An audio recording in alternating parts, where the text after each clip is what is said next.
will 2021 bring for the world of business? Simon Freakley is the CEO of Alex Partners, advising some of the biggest international companies. I asked him how the incoming Biden administration will affect the global economy. We won't have a government run by tweet. We will have a much more government. The early picks that Biden has made for his cabinet posts and key positions have largely been well received, and because of the experience of the team that he's choosing, I think we can expect a very different style of leadership and government in the Biden administration. I think there's quite a bit of optimism about what this can create. He clearly is inheriting a Congress that is still very polarized, so some concern about how much can get done, but generally there's a spirit of optimism about what the Biden administration will bring. We knew that 2020 was going to be about the US presidential election, and it was going to be about Brexit.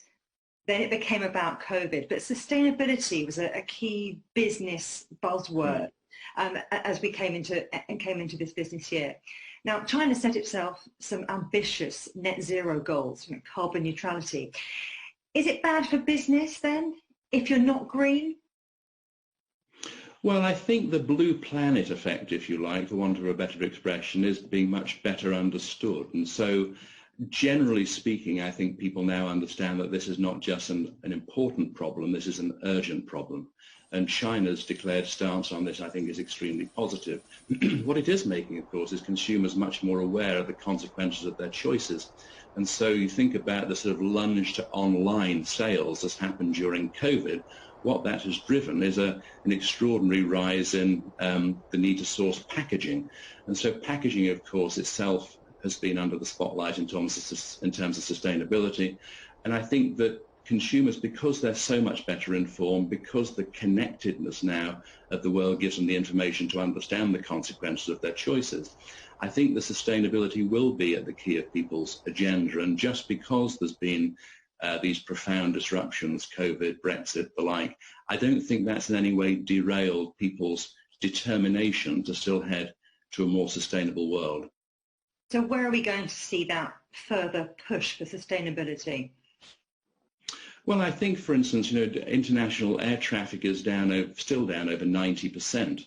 Will business ever go back to the amount of business travel that was once done? Everybody's become so fluent now on Zoom and Teams and WebEx and the like that I suspect that business travel will never go back to the scale that it was pre-pandemic, which of course makes a big difference to the carbon footprint of corporations. Many corporations have made a commitment to be carbon neutral themselves, and the footprint caused by international air travel for many businesses will be an essential component of that. And so I think that now this is higher up on the corporate agendas, as people fill in their ESG questionnaires talking about their purpose and also their impact on the world, what people do and the choices that corporations make will be much more visible, and that will allow the ultimate customer to decide who they want to support and therefore which companies will thrive or not. The ultimate customer. Who is the ultimate customer, do you think? How is that going to change in 2021? It's so interesting because we look at what's happened during COVID, the lunge to online. Now, a number of categories, of course, had moved significantly online already, apparel, for instance, electronics. But the grocery segment, which was something that had been actually very much defended on online sales, people still pre-pandemic largely bought their groceries in store. That's had a significant move to online, and I don't think that will ever move back.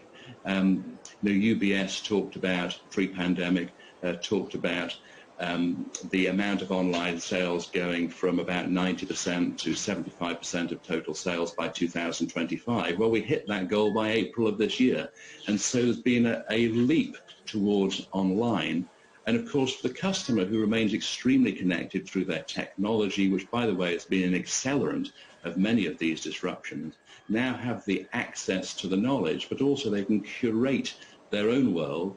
And with many of their needs now being met online, they can really be largely indifferent as to where their goods are sent from. And so I think that as they curate their purchasing activity around their value set, which is what our research has shown, sustainability is going to be pretty much up there in the values that they choose as they order